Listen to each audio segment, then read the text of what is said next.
Hello, good morning, welcome. I am Samuel Trapp. This is International Flavor. You are listening to Damn Radio. I've seen all over the screens today, I didn't know this when I walked in, that the Reverend Jackson is no longer with us. That's truly sad. I don't like to see people... important people pass away. You know, I realize everyone has to go through that journey at some point. And I, too, shall go through that journey at some point.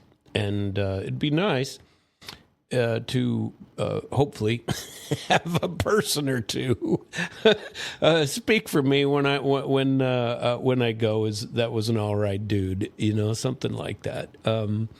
Sometimes I'm not so hopeful of that. Sometimes I think, well, of course, you know, but it's a crazy old world out there. And that guy was, if he wasn't volatile during the years. And it's unfortunate, but all the news is about that. I don't know any of the details. I haven't even looked. In fact, this is the first I saw it this morning. I've been working on a couple of other projects, so if it's been a couple of days, I apologize for being the last to the table. I've been taking care of some things. I tell you what, my mind is still full of the craziness of the Munich security conference. I have yesterday. I didn't get to it, and I thought it would be. I still think it's a valuable lesson to go through what Vladimir Putin had said in 2007 versus what Rubio is saying presently. You know, it's the cheerleading for war was just nonsensical in my thought process for the so-called security conference. They aren't talking about security; they're talking about the same old crap. But I really. I'm tired of the cheerleading for more war. I'm tired of the same old standard. Meanwhile, all the audio and video coming from Ukraine right now, where they're supposed to be engaging in talks, okay, in Geneva, Russia, Ukraine, United States. Russia has sent its highest level team ever. And so this is a pretty good sign, in my humble opinion, that perhaps there could be something come of this. But I really don't think so. You know, I don't think there's anything going to come of it. We're still doing the same old crap. Even a lot of people are saying, well, if anybody has a chance of bringing the world back to some semblance of normalcy, it's Trump, meaning globalist theory. You know, it's if anybody can bring any. I got an email yesterday from somebody, don't even know who. It was unlabeled, and the email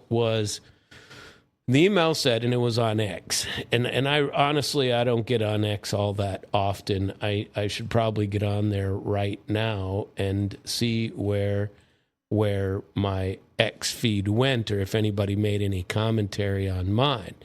And here's the issue. The problem is that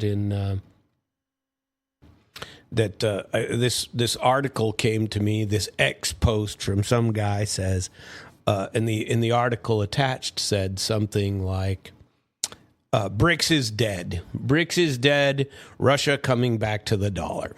Okay, and so I read the article.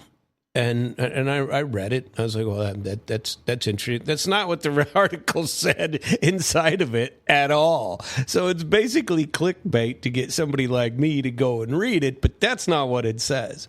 The process was something like this. It was something like, here's BRICS. Russia wants to end the war in Ukraine on its own terms. That's what they want to do. And so there's a suggestion somewhere in there that allegedly somebody passed out that from the Russian side, some foreign minister or another, that sent out that we will come back to the dollar. We will come back to the dollar. And what do you think of that? What's the process on that? And that's it. Somebody allegedly floated the idea. There's nothing definitive about it at all. It's just somebody, asking a question. And the pretty funny part is that every time I beat up on anything the Trump team does, I am told, well, you just don't understand how Trump works. You don't understand the transactional nature of Trump. Trump is a transactional guy, and he's always engaging in the art of the deal. He's posturing. It's all posturing with Trump. Life is one big posture event for Trump. When he's yelling at somebody on True Social, when he is, wearing his I'm a dictator and I'm going to take over the world and Greenland's ours, we got to have it. You guys can all kiss off. That doesn't mean what he says. That's just posturing. Obviously, he's not posturing about Venezuela. He was posturing about narco-terror. That's not anything remotely similar to what he said. And he immediately, on Air Force One, right after the invasion of Venezuela to steal the leader of a sovereign country, right after it, he completely came out of the closet and said, oh, by the way, this was all for oil and to keep China out of Venezuela. So, throw Russia in there too. And then he started seizing Russian boats. And so those are activities. Those are not posturing in the art of the deal. But this article that was sent on the BRICS was a weak article, number one. Number two, there's no real depth to the article. Somebody allegedly said, we'll come back to the dollar, and here you go. And then somebody is like, see, Trump's killing BRICS. All right. BRICS is officially dead because an article was written. And so I posted something, and I never post on X. I don't really post much on anything anymore. I have an automatic post of my show goes out like on Facebook and a couple other places, but I don't usually get on there anymore and write. I used to, get on and write lengthy diatribes about this, that, or the other. Now my outlet is right here. And I don't generally do as much of that anymore. Or I'll write a formal article, publish it in Russia, or write a formal article here, publish it in English on my own platform here and on Ukraina.ru in Russian and a couple other places, or speak with somebody live on the radio or something like that. And I'm trying to get my my Russian language version back up and running again. I've neglected it for a while. Been pretty busy with other things lately, other projects.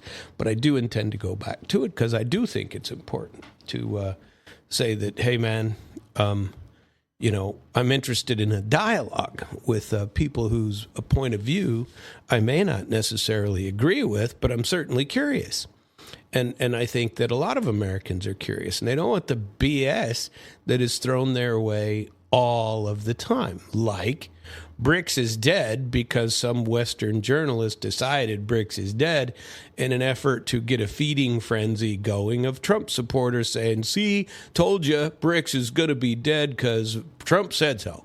He's going to kill BRICS. Well, I think that's possible that that's what he's trying to do. I don't think it's very likely. He might slow them down, but I think that ship has already sailed.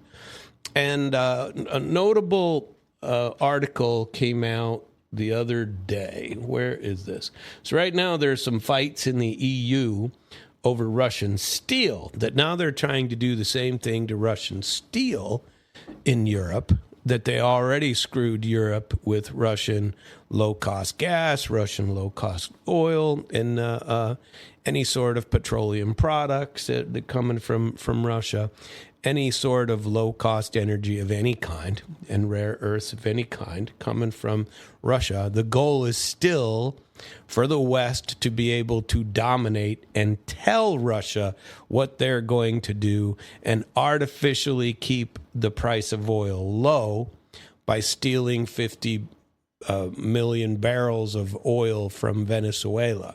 When you look at your prices of oil in the U.S., I was pleased, like everybody else, when you look at the pumps, but don't think that's not just as artificial as the $4 was several years ago. These are artificial inflations and artificial devaluations. If you can keep us distracted with other positives, like oil prices and gas prices are affordable, you can hide a lot of wrongdoing in that, because in general, everybody's,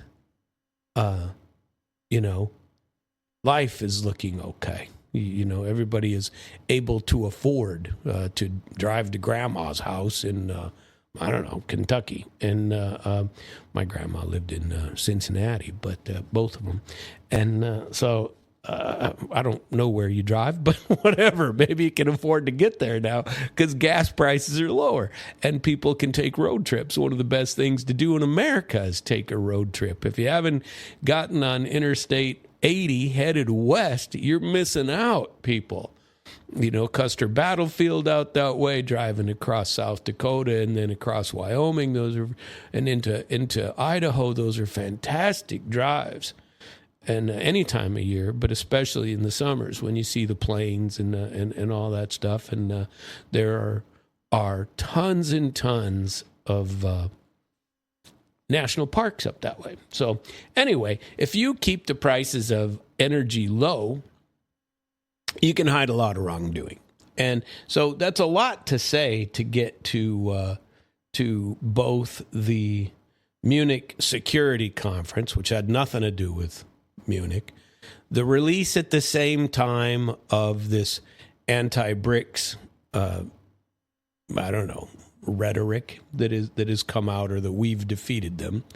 The Navalny OG, some guys killed him, or Putin killed him with frog poison. Nonsense. And and I don't even care if it's true. It's still nonsense. I find it extremely hard to believe. And once again, here's the doubting Sam in me. And I need to relate to you something about the doubting Sam portion. And I know there's a lot of doubting Americans, and I hate to be always questioning. That's been me my entire life. I've said that. I always question. Just because somebody said it doesn't make it true. And I have always wanted to know more. Yeah, but why? I always have a question. Well, why does that work that way? How does that work that way? I don't get it. I don't get it. Give me something more. I don't just accept the, the sky is blue. I want to know, all right, is that really blue? I see blue as being a lot more blue than this color. Maybe my form of blue is a deeper blue, and I want to know why the sky can change colors of different blue or different hue of blue or whatever. And so I'm just a questioning individual. Okay, and a lot of people don't want to do that. They won't question why gas is suddenly $2.40 a gallon, and 2 years ago it was $4, also unexplained, also artificial, and but they won't ask when it's artificially low. Well, who would? You just need to, a lot of people, including me, it's like, man, just shut up and not say anything. You don't want these idiots to raise the price on you again.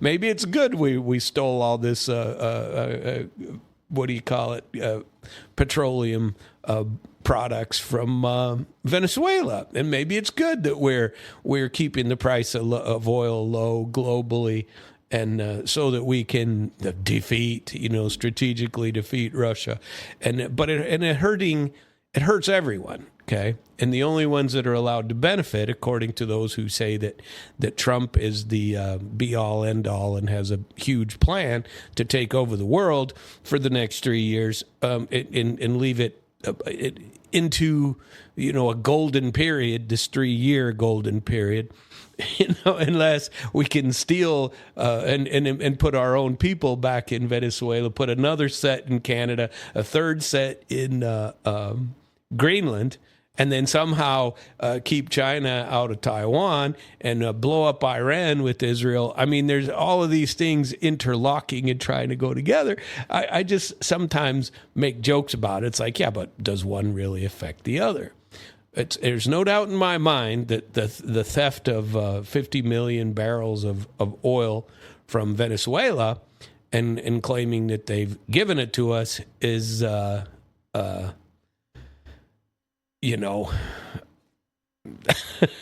effects. There's some effect on it. Right now, there's conversations going on, and because what the effect is that they're trying to get, it's all over the TV even now, that Trump was trying to get, additionally, a break with Iran. They want to take Iran out of where?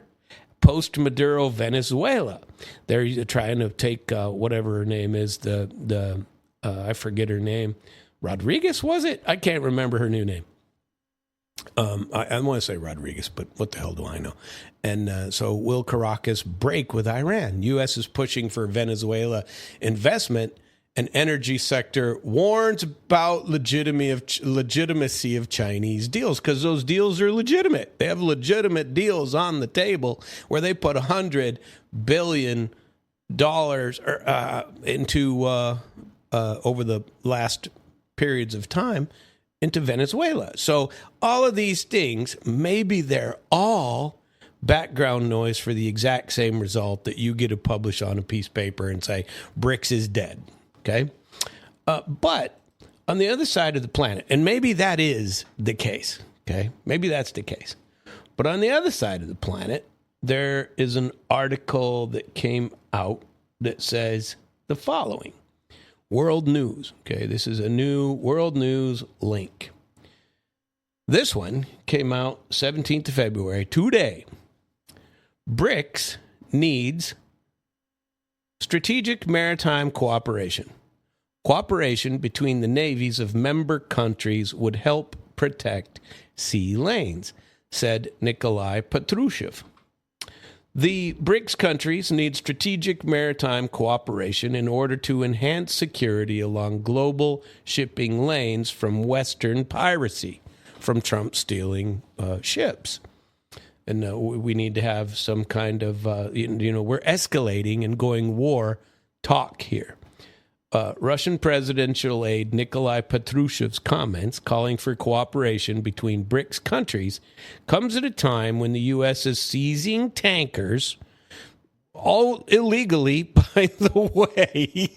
Law for you, not for me. I create the law.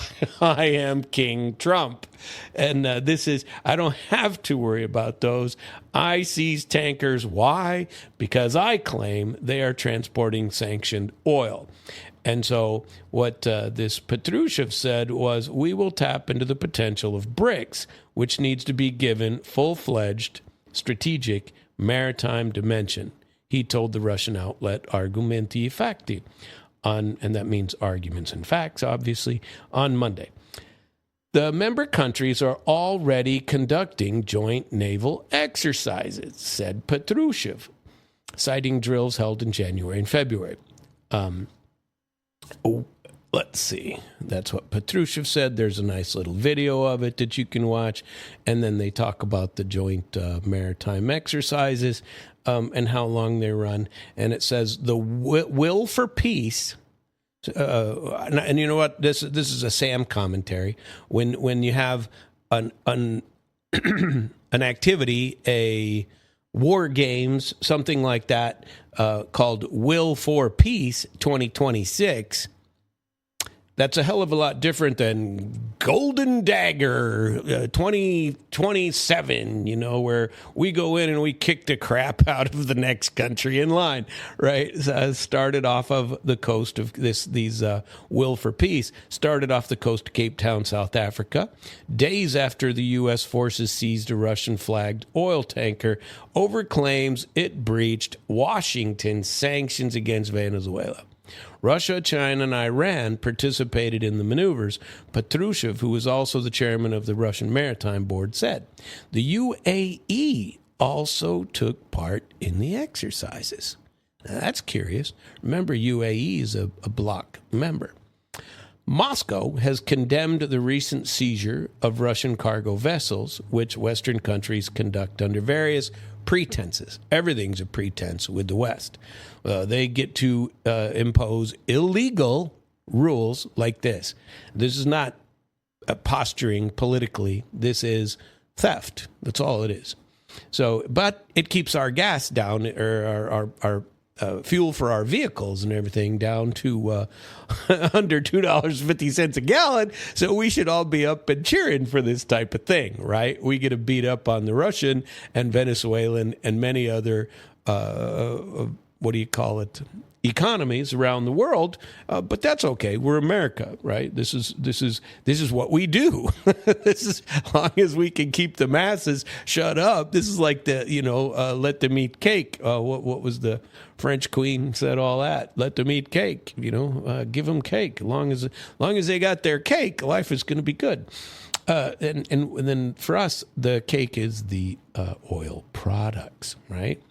So NATO countries are plotting an illegal maritime blockade of Russia, particularly in the Baltic and Arctic. Moscow's ambassador to Norway, Nikolai Korchunov, said recently. The U.S.-led bloc is developing plans for a partial or complete naval blockade of the country, said the envoy. These comments came after reports that UK Defense Secretary John Healey met with counterparts in the Baltic and Nordic nations on the sidelines of the Munich Security Conference, where they were all rattling sabers for war, more war, to discuss the seizing of Russia-linked oil tankers. And Trump is defending his push for Greenland as a way to counter Russia, China, while Moscow and Beijing dismiss these claims. They're talking about, the keeping the sea lanes safe. NATO is planning to increase its military presence in the Arctic around Greenland, a spokesman for the bloc said earlier this month. Now, that's kind of driven by the EU members more than the U.S. members. And Canada is involved in that as well. And people are like, look, now they're just as worried. Well, first of all, they're not worried that China or Russia are going to take over Greenland. Nobody's been worried about that. That's not even a serious complaint. They're not worried about that. It's nonsense for us to be claiming that, oh, gee, that's in the plans. But it is in the plans, and you can believe what Trump says, even if you believe that it's just posturing. And when I first heard it, I laughed about it when he first said it way back when. And I don't laugh about it anymore. I think the guy's gone off the deep end as far as all of that stuff. That, oh, gee, I'm the king. I can do what I want. Forget law. Law doesn't matter. And law has been completely ignored so far. And now we're becoming used to it. I've given you lots of discussions about Carney and lots of things about the hedging of bets in the EU and otherwise. And I believe they're all just doing the typical bureaucrat person in power thing when you're dealing with a big bully, is they're just marking time until he's gone. And hopefully they can go back to business as usual. That's why the Marco Rubio rise and the keeping of the Uniparty, the neocons and the and the Democrats all aligned with the same desires it will rise again. And now they'll just claim, well, geez, Trump was really good for us because he stole Venezuela. Maybe he'll steal Greenland. And if they do, they'll never give it back. So they take these extreme positions. But I can tell you this, if America did seize Greenland, they're not going to give it back. Okay. So these stories about BRICS creating or disappearing because Trump is posturing are far less likely than further escalation of wartime footing on both sides. And now the discussion about BRICS needing strategic maritime cooperation. There's also the article about the steel, which I wish to share with you, because now, what are we on? Sanction package number 20 just went by. I think we're on sanction package number 21 now, to bring Russia to its knees. I'll share with you somebody also urged, might even be the same guy, urged retaliation to Western piracy. Meanwhile, everybody has to keep naysayers like Orban in line and kick any Russians out of their country, according to Zelensky. And if you haven't heard his FU bombs while he was at the security conference in Munich, you should listen to him. The guy's nuts. And, in my opinion, that's, of course, Sam's opinion. He may or may not be nuts, but he certainly is non-diplomatic. Let's put it that way. So the next thing I'd like to share with you is the high-stakes fight erupting in the EU. This is through Euronews. Over Russian steel. Lawmakers are attempting a backdoor ban, and it's facing resistance from people that rely upon such imports. Russian steel, inexpensive. So the European Union is bracing itself for yet another fight over a proposed ban on Russian steel imports as lawmakers attempt to push restrictions through a legislative backdoor. Members of the European Parliament and EU members, all these people are unelected, by the way, state they will begin negotiations next week on whether now to completely ban Russian steel, in line with a wider EU sanctions campaign over Ukraine. So the standard people, Belgium, Italy, Czech Republic, and Denmark, are resisting this measure, saying they rely on Russian semi-finished steel for further processing, said Euronews on Tuesday. What began as sanctions debate morphed into a high-stakes political fight, according to the outlet. So the attached steel ban, they have attached it to a separate piece of legislation, like we do in the United States. You could have legislation on who knows what, I don't know, the banning of buildings in state parks, let's say that.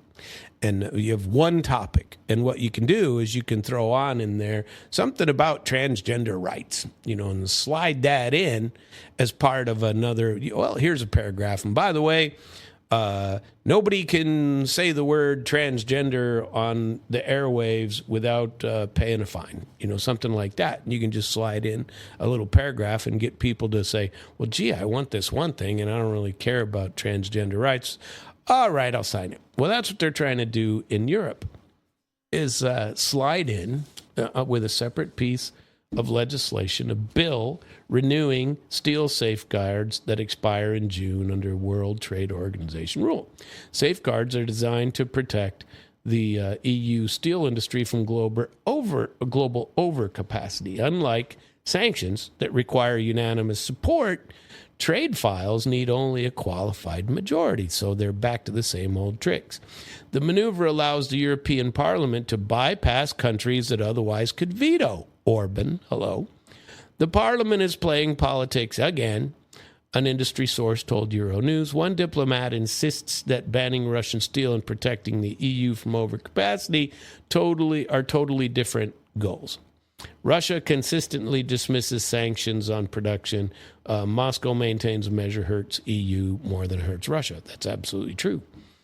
Russia has a pretty captive audience to the east. The European Union doesn't produce enough steel and semi-finished products to meet its own needs and is heavily reliant on imports. Gee, wonder where they'll get them. Perhaps the U.S.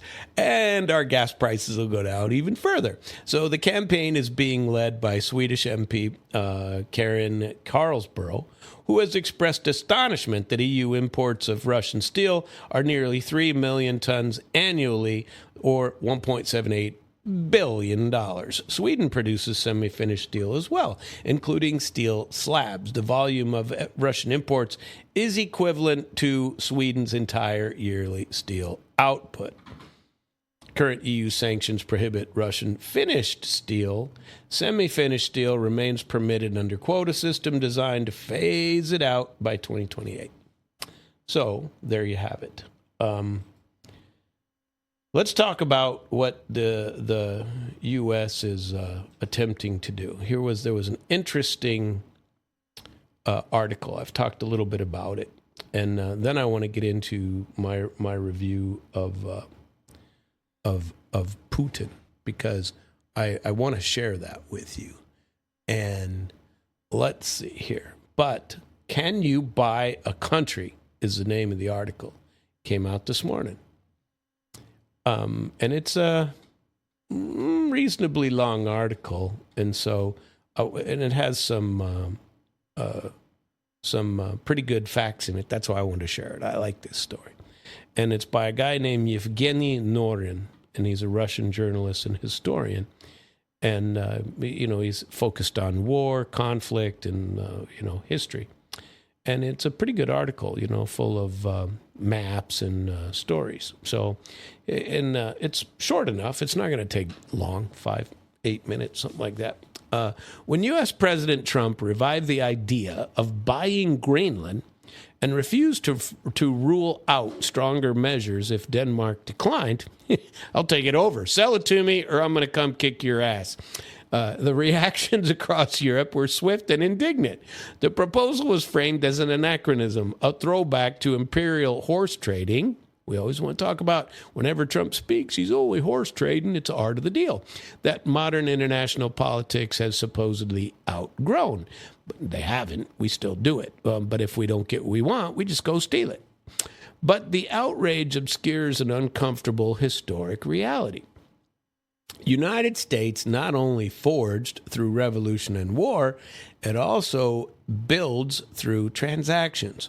Large-scale territorial purchases concluded at moments when the balance of power left the seller with limited options. Now, that's where Trump is creating these options. That's why I wanted to share these, and Trump is engaging in the deal. So those of you who live, breathe, and eat Trump, you're going to love this. You're going to eat all this stuff up. That, oh, geez, he's a great salesman. Well, he's not supposed to be a salesman.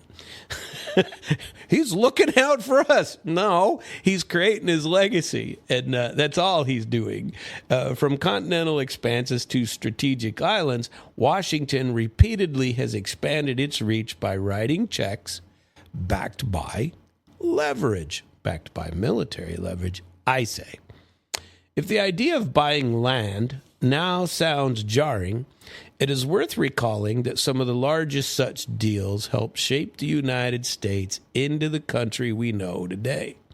To understand why Greenland debate resonates so strongly, we need to revisit the major acquisition that redrew the American map. Louisiana, the biggest purchase.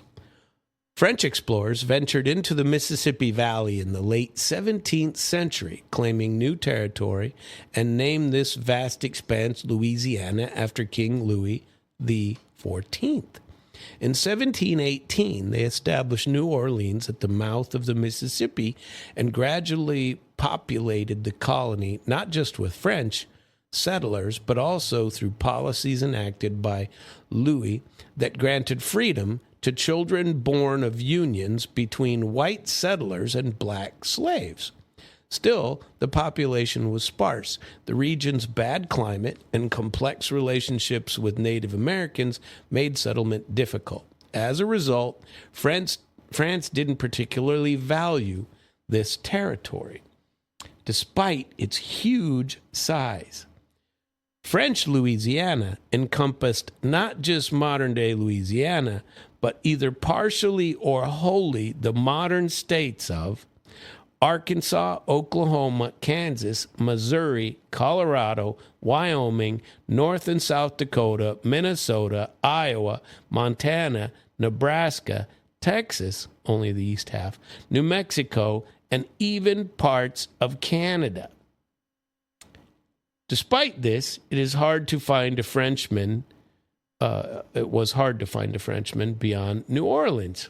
Okay, and so they owned all this New Orleans, and it went all the way up through Ottawa, Canada, Quebec, Canada, and all the way up to Newfoundland almost. Okay, well, all the way to Newfoundland, and so different parts of it.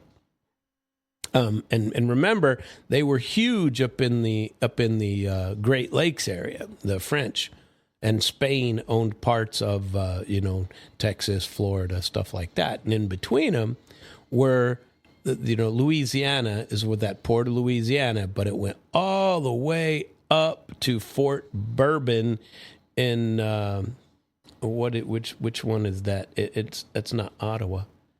It's Quebec and Ottawa and Ontario, but up in the Great Lakes areas is where they are. And so these territories were ceded by France to Great Britain in the Treaty of Utrecht in 1713. Okay, and so Great Britain owned the parts that were east, but all that was there, the Louisiana territories, were the 13 original states basically. And the French had forts everywhere. Fort Bourbon, way up north, Fort Dufresne, these are in Canada, Fort St. Pierre, Fort, I can't even pronounce that one, but there are hundreds of them, through Quebec, all the way through. There are all these forts. Anyway, story continues. 1763, following a 7 Years' War, France ceded Louisiana to Spain. The Spanish administration didn't oppress the French settlers and managed the colony competently. However, much of this enormous land remained largely uninhabited aside from the Native Americans. The total number of settlers, including black slaves, amounted to several tens of thousands of people. By the early 19th century, Europe saw many changes. Napoleon regained control of Louisiana, aiming to revive France's overseas empire. However, this ambition crumbled when his attempt to restore French rule in Haiti failed. A force sent by Napoleon was decimated by black rebels and succumbed to tropical disease. Against this backdrop, Napoleon quickly realized he could not hold Louisiana, and the English or Americans would easily seize it. As for the U.S., it had mixed feelings about Louisiana. Controlling the mouth of the Mississippi was crucial, but Americans were also wary of potential French aggression. Finally, U.S. President Thomas Jefferson initiated negotiations with France for the purchase of Louisiana.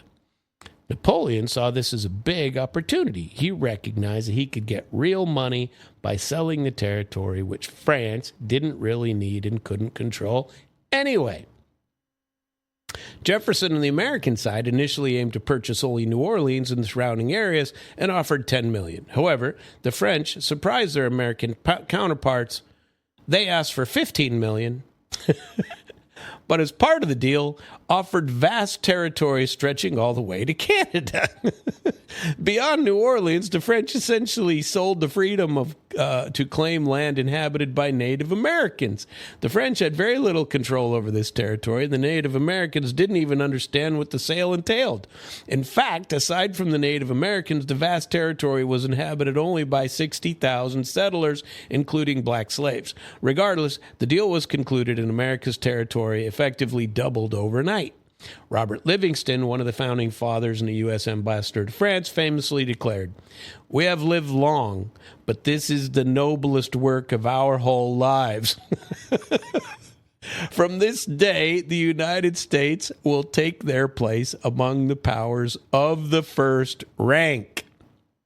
So you get somebody who can't control a piece of property and you get to take it all. It's already owned by Indians, but you don't care about that. And it goes all the way through the Idaho River or Snake River, whatever that is up there that divides the Idaho line, and almost all the way through Montana, all the way up to the Canadian border. And all they really wanted was the port to enter the Mississippi because this was all west of the Mississippi, right? So that's that. That was the Louisiana Purchase. Florida in Louisiana's footsteps. In the case of Louisiana, both parties were pleased with the agreement. However, when it came to Florida, the seller wasn't particularly thrilled. Spain discovered Florida in 1513. At the time, however, Spain didn't see much value in the territory, and early colonization efforts were sluggish. It was mainly used as military outpost. In the 18th century, Britain seized Florida from Spain, but during the American War of Independence, Spain regained control of the colony. Similar to the situation with France and Louisiana, however, formal ownership did not equate to actual territory, authority in the territory. Meanwhile, American settlers flooded into Florida. Conflict smoldered at the border. American settlers encroached upon Spanish land, turned Florida into a constant battleground, including the U.S., Native Americans, and occasionally the British. Spain struggled to respond effectively to these incursions. Furthermore, between 1807 and 1814, Spain was embroiled in a grueling war against Napoleon, during which the French temporarily occupied mainland Spain. And after the war, Spain was devastated and unable to fend off the Seminole Indians who were raiding the colony. Frustrated by the issues caused by the Seminoles, the Americans occupied most of Florida, claiming that the land had essentially been abandoned. Yeah, Indians don't count. They've abandoned it. So Spain decided that any gain was better than losing the territory outright. America offered to compensate Spain $5 million for the damage resulting from its own invasions. And by 1819, Spain had no choice but to cede Florida to the United States. So that's what happened. The Virgin Islands. The 19th century was the age of colonial empire. But the U.S. acquired the Virgin Islands in the 20th century during the First World War. Denmark isn't the first country that comes to mind when discussing the struggle for control over the Caribbean. But in 1672, the Danish West India Company annexed the small island of St. Thomas, followed shortly after by the island of St. John. Denmark may have been an unusual colonizer, but its ambitions were quite ordinary. The Danes established sugar plantations and relied on slave labor. Sugar was the backbone of the Virgin Island economy. But by the mid-19th century, global market prices plummeted and prompted the Danes to consider getting rid of this asset. Meanwhile, America was interested in acquiring the port of St. Thomas. But at the time, the deal fell through. The U.S. decided that Alaska was a better investment and purchased it from Russia, which didn't need this remote territory. Remember, I did several weeks ago a deal, well, a couple of months ago, I guess, did an analysis of the purchase and why a bridge between a bridge through the Bering Strait would be a useful deal. Anyway, U.S. decided that Alaska was a better investment, purchased it from Russia, which didn't need that northern remote territory. For Russia, Alaska was far away, hard to defend, all the way on the other end of its huge continental gains that it had already held. Plus, the Russians already reaped a quick profit from it. So the Virgin Islands remained under Danish control until the 20th century. During World War I, the Americans revisited the idea of acquiring the Virgin Islands. Officially, the U.S. was concerned that Germany might seize Denmark and take over the islands, using them as a submarine base. It sounded like a pretext. Gee, surprise, surprise, since building a base so close to the U.S. would not have been an easy task, and supplying it would have been even harder. Regardless, the U.S. decided to acquire the Virgin Islands, and Denmark received an offer it couldn't ignore. U.S. President Woodrow Wilson sent a clear warning. If Denmark didn't sell the islands, America would occupy them, of course, merely to prevent them from falling into German hands. To soften the blow, Wilson sweetened the deal with an offer of $25 million in gold, which was about half of Denmark's annual budget at the time. Sound familiar? Initially, Copenhagen hesitated, especially in the economic significance of the islands growing after the opening of the Panama Canal. But the Americans made it clear that the islands would fall under U.S. control eventually, either the easy way or the hard way. Does that sound familiar? Denmark held a referendum and handed over the islands to the United States. In August 1916, the two sides agreed to the sale. As part of the agreement, the U.S. acknowledged Denmark's rights to Greenland. By 1917, all the formalities were settled. The islands changed the flag. Water Island was sold separately in 1944. Interestingly, after World War II, the U.S. once again turned its attention to Greenland, seeking to acquire it in the context of the Cold War. Denmark refused, though U.S. bases were established there. At one point, a strategic bomber carrying nuclear weapons crashed above Greenland, a fact the Danish public was wisely kept in the dark about. There was actually an X-Files story about that. They always try to keep some of it. So in that sense, Donald Trump's proposals are less unprecedented than they appear. The United States, lost my throat there, has expanded its territory through purchases for more than 2 centuries. Sometimes the seller was relieved to dispose of a distant or costly possessions. At other times, agreement following mounting pressure and strategic imbalance. Expansion through transaction has never been an exception in American history. It is a recurring method. Trump's interest in Greenland fits squarely into that historical pattern. Like his predecessors, he appears to be drawn to the symbolism of enlarging America's strategic footprint. Of course, a better idea might be to wait until Denmark finds itself in a crisis and then come out with a bag full of cash.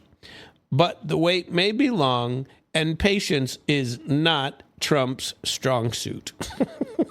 So I enjoyed that article. I hope you did. And, I don't speak to all of the detail in that, but I know my history too. I know that we did those and those purchases, whether you agree or disagree. There's a number of people out there to, claim no matter what, no matter how you slice it, we didn't own it in the first place. It was not France's to sell. You don't just...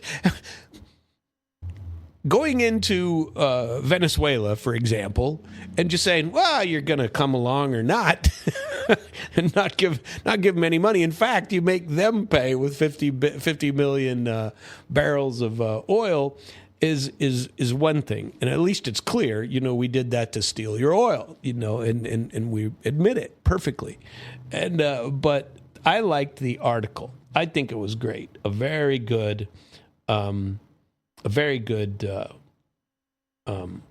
article and historic. I like it. Now I wanted to go to the retaliation to or the thoughts that have come out on Zelensky's F-bomb.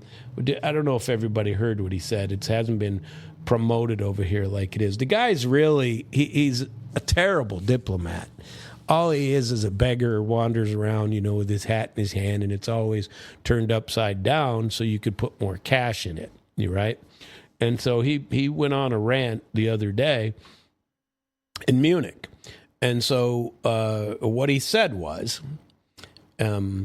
Ukrainian leader Zelensky delivered a profanity-laden tirade urging Western countries to expel Russian citizens and students. Speaking to Politico Playbook on the sidelines of the Munich Security Conference Saturday, Zelensky called on President Trump and European leaders to ramp up sanctions against Moscow. Europeans still didn't put sanctions on nuclear energy of Russians, on the state-run energy company Rosatom, on people, on their relatives, on their children that live in Europe, that live in the United States, which study in the universities of Europe, which have real estate in the United States, said Zelensky. So they have a lot of real estate. They have children, relatives everywhere. Fuck away to Russia. Go home, he said. And those are his words. Zelensky's remarks come as the U.S., Russia, Ukraine prepare for round 3. And there's very few places you can find this. Give this message to Europeans. Europeans made a lot, but didn't put still sanctions on nuclear energy of Russians, on Rosatom, on people, on their relatives, on their children, which live in Europe, which live in the United States, which study in the universities of Europe, which have real estate in the United States. So they have a lot of real estate. They have children, relatives everywhere. Fuck away to Russia. Go home. You don't respect anybody in the United States. You don't respect rules. You don't respect democracy. You don't respect Ukraine, Europe, etc. Go home. Why it's not right. So I think, to do what he can do. I think so. Well, that is your world leader right there. So, F away to Russia, right? You don't respect Ukrainian democracy. Oh yeah, you're a good world leader, showing us what democracy is and can be. No corruption in your country at all. Zelensky's remarks come after the U.S., Russia, Ukraine prepare for a third round of three-way talks in Geneva. Moscow condemns measures targeting Russian nationals and cultural cancellation of everything Russian as Russophobic. I personally disagree with that type of behavior. Citizens are citizens. You don't get a who knows what. Treat them, as expendable. It's nonsense. The trip also comes amid a conscription crisis. I have plenty of videos. So there are a couple of videos that if you haven't seen them, you should go out and look at them. This is frightening, okay? And the people of Ukraine are fighting back. Now, of course, on the Ukraine side, what they say is, gee, those Russians, those are all fake. No, they're not. Those are telegram things published by Ukrainian citizens, Ukrainian nationals, and they are putting them out of this boosification patrols. You ought to see these horrific videos all over Telegram. And what's happening is the people are standing up. They they threw an older man out into the street. When he went up to try to assist in somebody taking a child or whatever, and they threw him out in the street, and so he almost got hit by a truck, a big truck, like a semi-style truck, and the truck driver got out, ran across the street, and started beating The military uniformed bussification officers, these recruiters who are actually, out stealing citizens from off the streets, he went over and started beating them up, and they started running down the road. They're running away, going down the road, and the kid they were trying to seize and take into custody and throw out on the front lines, he ran the other direction. He escaped. And another one, they were beating some kid to throw him into a van, 3 guys, and a whole crowd of people went up. They don't like the way these bussification squads are doing it. The people don't like it. And Zelensky told a lie the other day when he said that,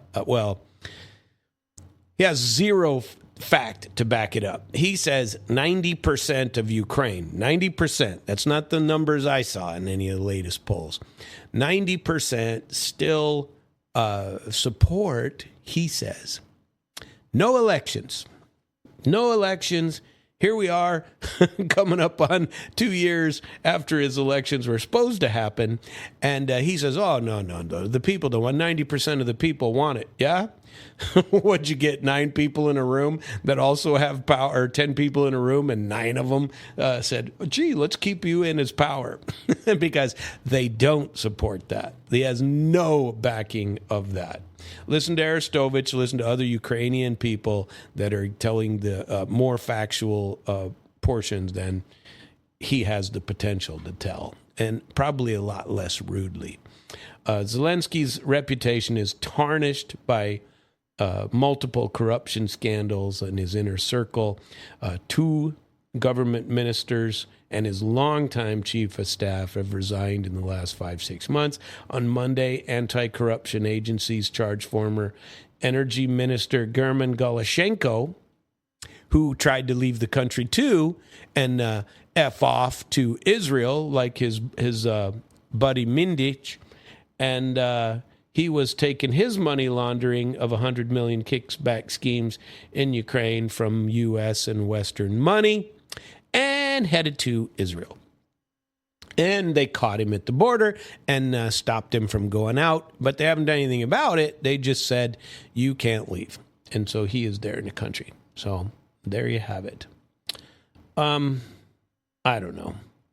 I also wanted to give to you a story that came out.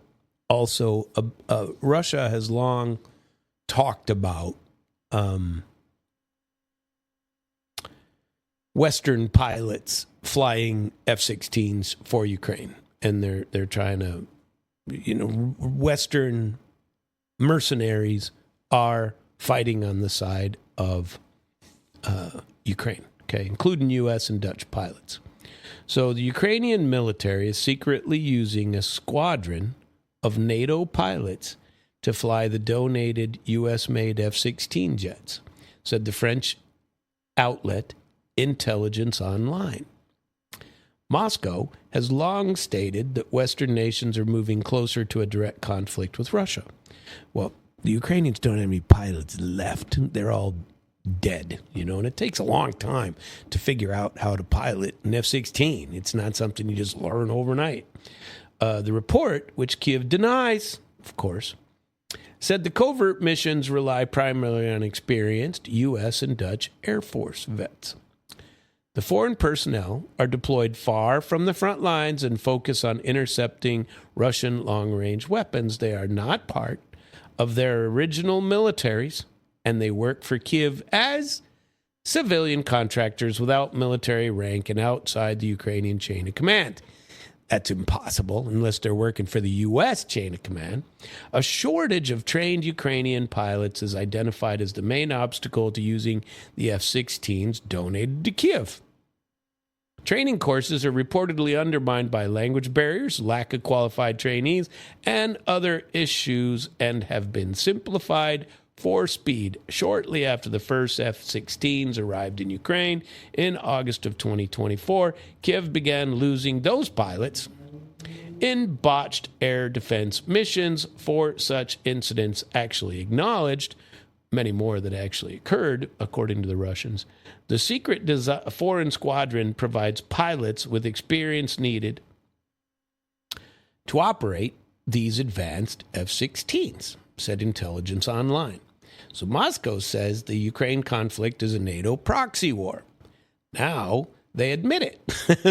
The French newspaper is now admitting it. These are, and I've said this, American intelligence, French intelligence, British intelligence are all being supplied by Elon Musk satellites and military satellites, because otherwise they cannot target Western missiles. They cannot use Western weapons without the associated intelligence.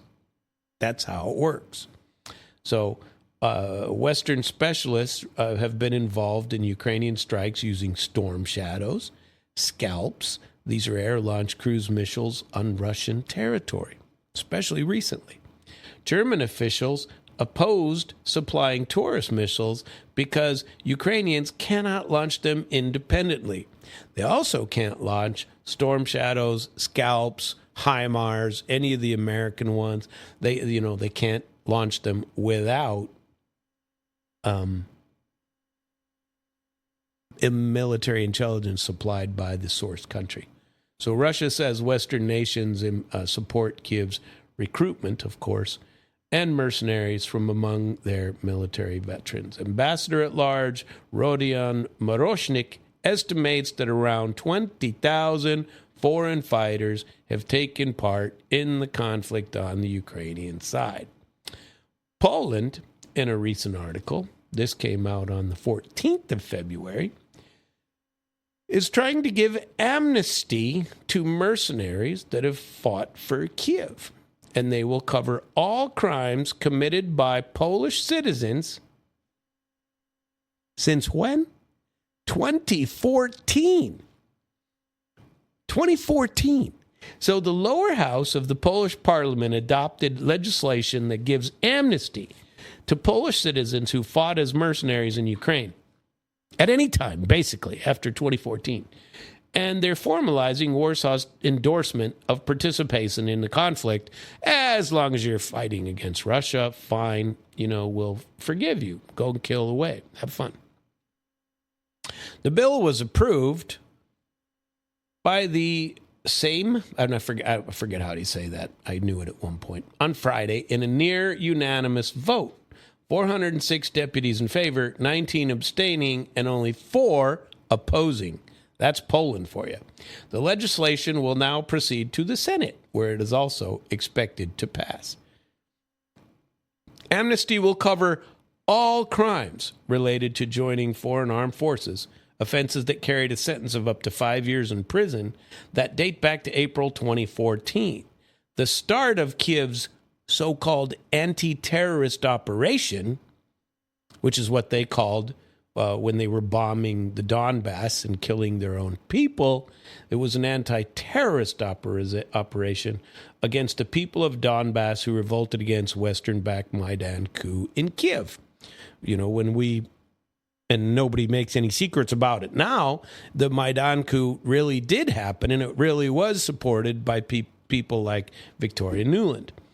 So Polish officials frame this legislation as a measure to forgive volunteers, formalizing a pipeline that sent thousands of Polish fighters to the front lines.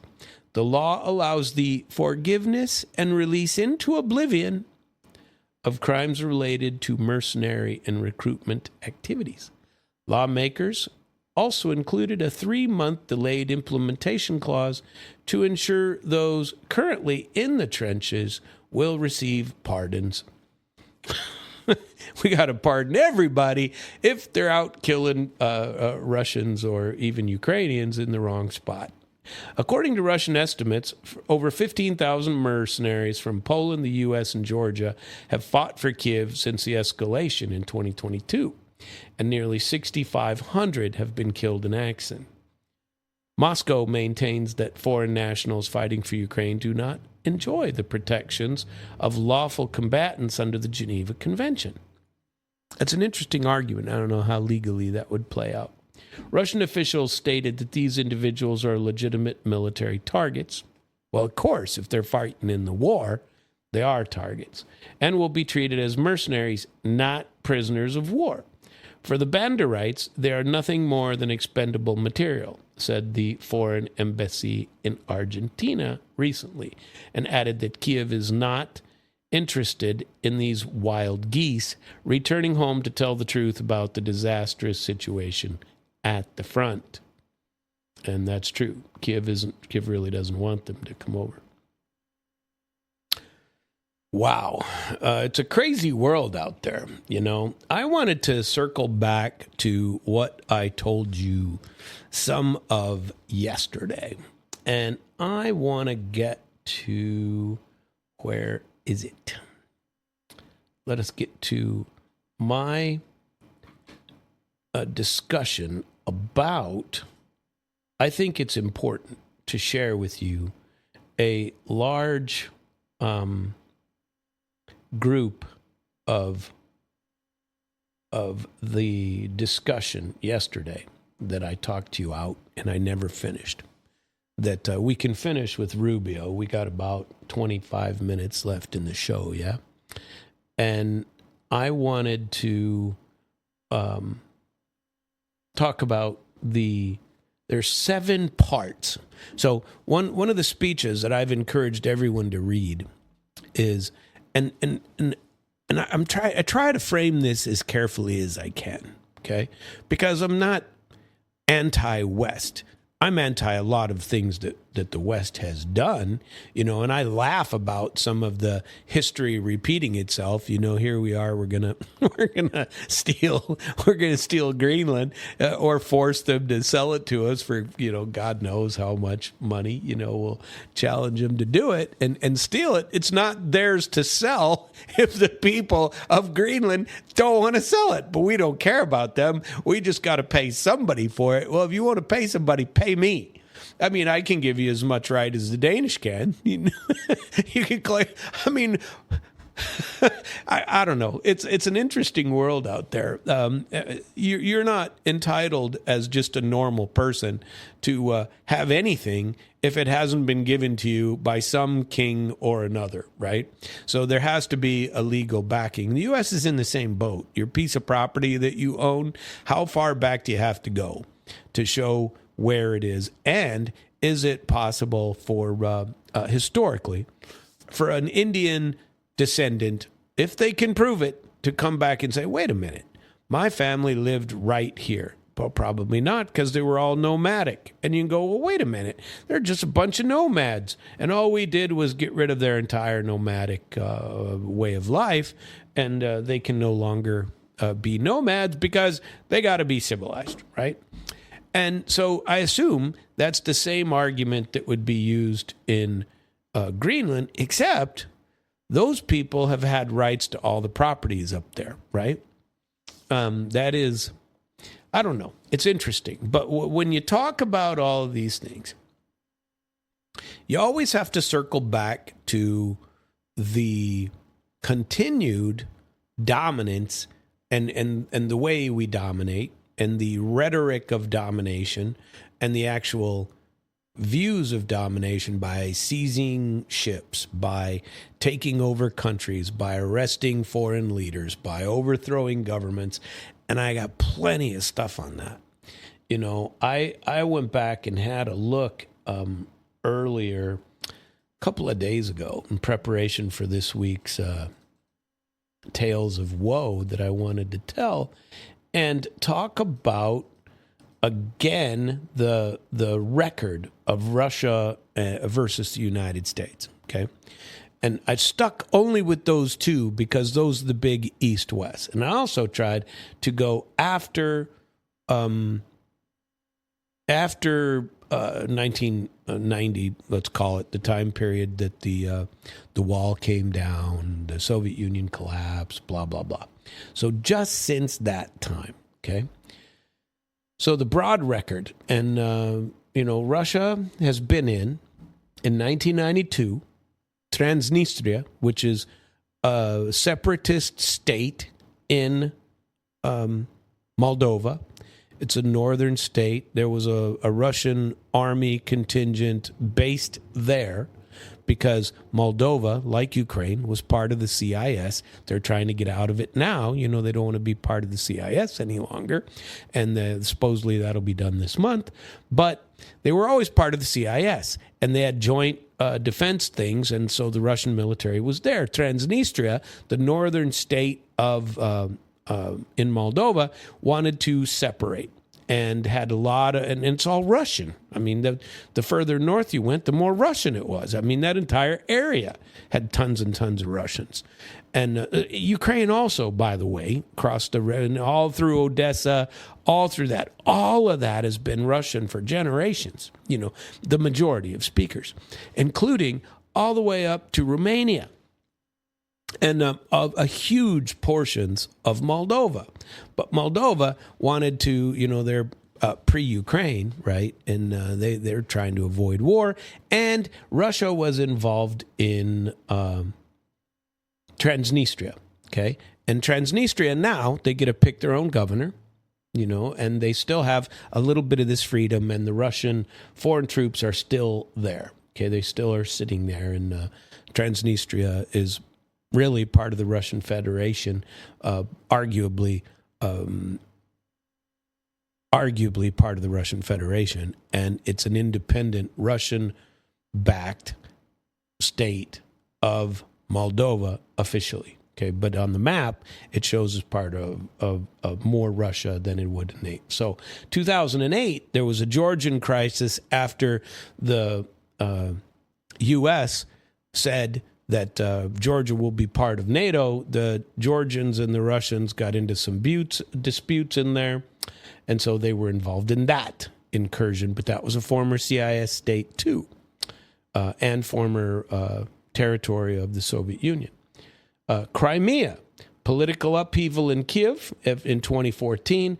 The Russian forces were deployed to Crimea after a referendum wherein the people of Crimea said they wanted to back or wanted to be part of Russia. Donbass, same thing in 2014. And they did that, and that's part of the alleged terrorism that after the upheaval and the throw out of Yanukovych by the Western forces, and seriously backed with all of that, which everybody acknowledges these days, Russia was backing the separatist, protecting Russian-speaking people and people that wanted to stay part of Russia. Then Syria. Russia was invited into Syria by the Syrian government, had a couple of bases in there. So, and yes, they were involved in some militarily, but not much. 2022, Ukraine. But that's it. Okay, now let's so we have arguably, and all of these are except Syria, are former Soviet or CIS portions that have heavy Russian populations internally, including in Georgia. Even today, everybody speaks Russian in Georgia. When I was in Georgia, I spoke Russian all the time, and people spoke Russian back. You know, there are places full of Russians everywhere. And Georgians, too, and they have great food over there. You get a chance to go. Those are facts. That's a factual concept. Okay, during the same time period, let's look at the United States. 1990s, Bosnia, Kosovo, air campaigns, destruction, and not even a referendum. We just went in and announced that we recognize Kosovo. Kosovo is now independent because we said so, and a couple people may have said, oh, gee, we want to be independent. They still don't control themselves. You know, the U.S. and company do, but there you have it. That's Bosnia, Kosovo, those, you know, incursions, let's call it, supported. This is the U.S. militarily. 2001, Afghanistan invasion for 20 years. We had nothing to do with any of that crap. Shouldn't have been there in the first place. I have been a disagreeing Samuel with that part the whole time. 2003, Iraq invasion and occupation. Regime removed. Years of military presence. 2003. 2011, Libya intervention, right? 2014, Syria air operations. Ongoing operations in Pakistan, Yemen, Somalia, across several administrations. Let's go straight to Trump. Missile strikes in Syria in 2017 and 18. Killed Iranian General Qasem Soleimani in 2020. Continued global, they call it, counter-terror operations. That's behavior. This is not, I don't necessarily believe the rhetoric on either side. Okay, U.S. has continually used military force globally across the continents repeatedly, and Russians are concentrated only in areas where they are. So when people claim that, oh, gee, you got to watch out, Russia wants to take over the world, I find little support for that. But I find a lot of support for what Russia claims all the time. You can't, where's the next war you're going to take? And it's hard not to find these use of force, as a problem. I find this problematic. The scale and dispersion are dramatically different. What Russia does is pretty small. And so this is arithmetic, not ideology. I'm not trying to do that. So if you want to get into legitimacy arguments, Crimea actually had a referendum. Donbass had a referendum. Transnistria held referendums. Then governments in the West said, yeah, but those referendums are BS.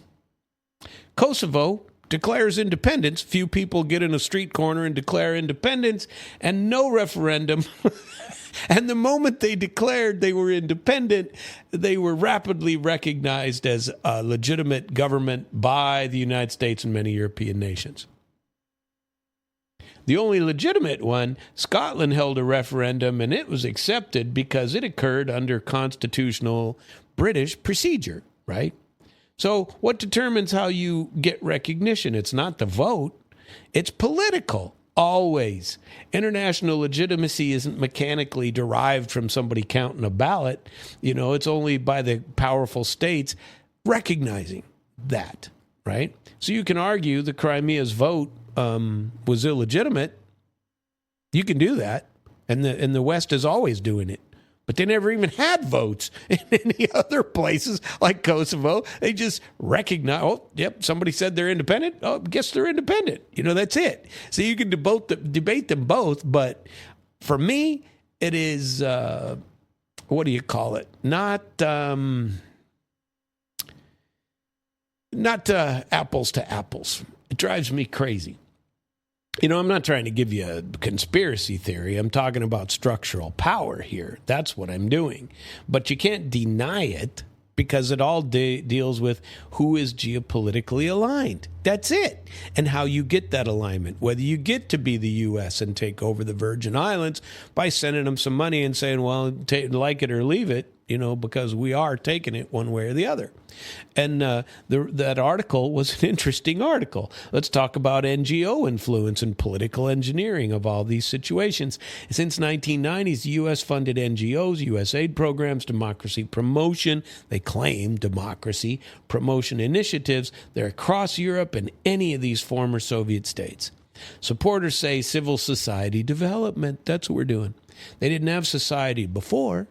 Everybody else says, I'm a critic, me personally, I say it's regime engineering. Both interpretations exists. I believe the stronger argument is engineering of regime change. But domestic grievances are real on both sides of the fence. External support amplifies or in fact creates the outcomes, right? Influence doesn't automatically equal orchestration, but influence isn't just imaginary. From Moscow's perspective, Western-backed political movements in neighboring states are viewed not as democracy, but as encroachment. And that is the security dilemma. And the security spiral Putin talked about, and I only got 10 minutes to go through it, but Putin in 2007 said unipolar dominance destabilizes. And what I did was I went and took his entire speech from 2007. And I want to read you some key sections of it that he talked about. And you can take it or leave it, doesn't matter to me. But these are realities, okay? He talked about unipolarity. He said, figuratively speaking, I mean ideological stereotypes, double standards, and other templates of block thinking. Oh, hold on. We're going to take an call here. Where are we? How do I get this to work? Hello, friends and neighbors. Hello. Good morning. Good morning. How are you, friend and neighbor? I'm well. Good. I'm well, just checking on you, making sure you're doing okay. I'm totally fine. How are you? Oh, I'm good. I was just curious. Were you going to complain about something I said? Is that why you're calling? No, I'm just checking on your well-being. I'm wondering if you are doing okay. You think I have Trump derangement syndrome? No. I I'm just worried about your well-being. I heard you laughing hysterically at how the world's borders are formed. Laughing at Trump and Woodrow Wilson. I wasn't laughing at Trump and you were certainly chuckling along with the acquisitions that Woodrow Wilson made and Donald Trump is contemplating. Well, of course, yeah.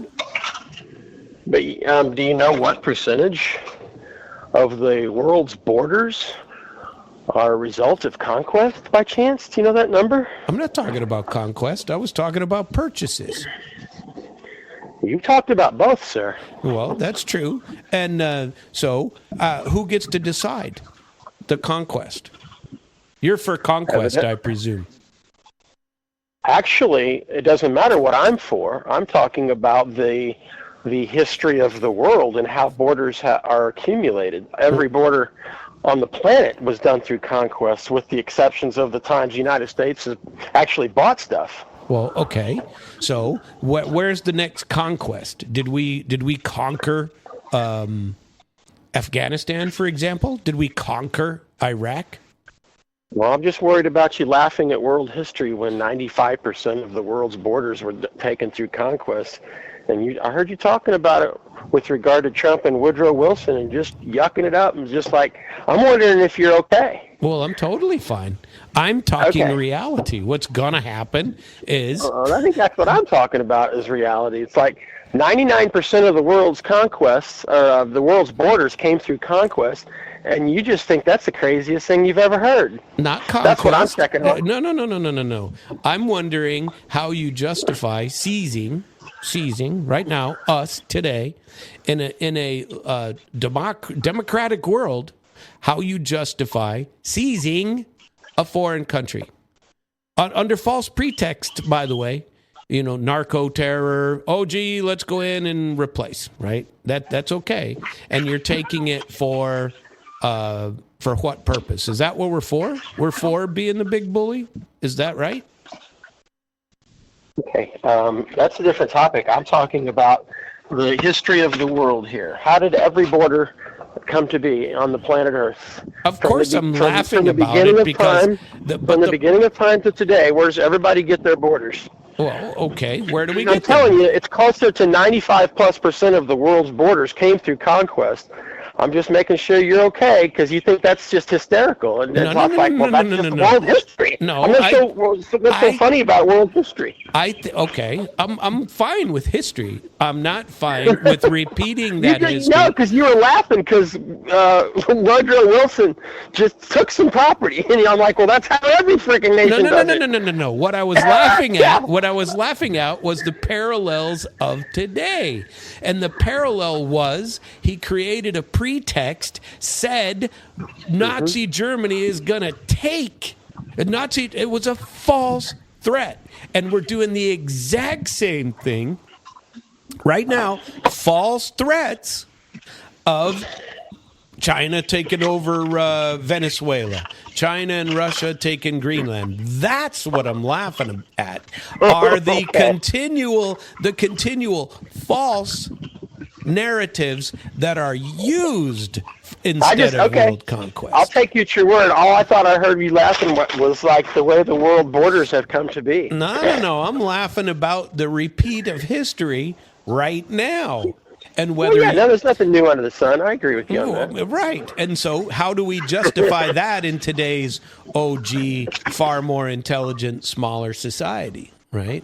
Back in when Wilson did that. I'm not trying to. Actually, I'm not. Maybe you're alone on that one, because that's not where I'm coming from. Okay. Well, I mean, I didn't know that's what you were laughing about. Do you believe there's a threat from Russia and China in Greenland? A threat? I know that the future of security is in the Arctic, and we need to have our foot there somewhere. Otherwise, somebody else will.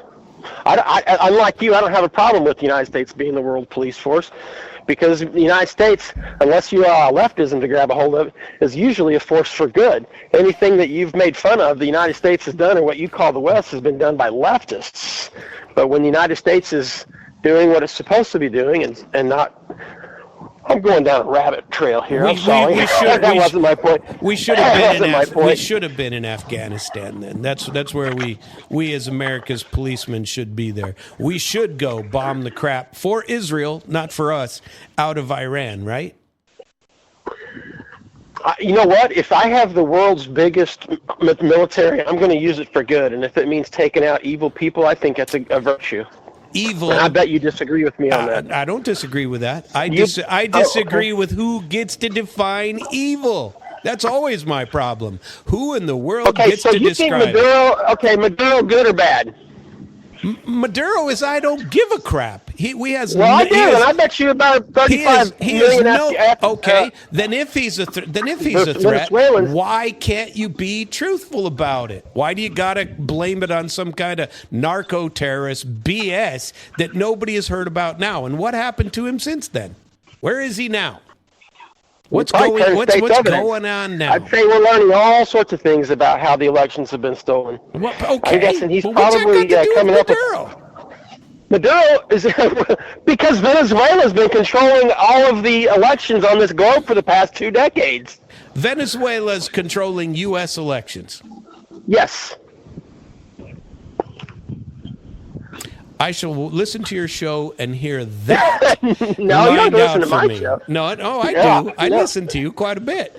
But I haven't heard that theory thrown out that Maduro has been controlling. You don't have to listen to my show. Just go to X, and I would probably start with Emerald, what's her name? The real hot chick.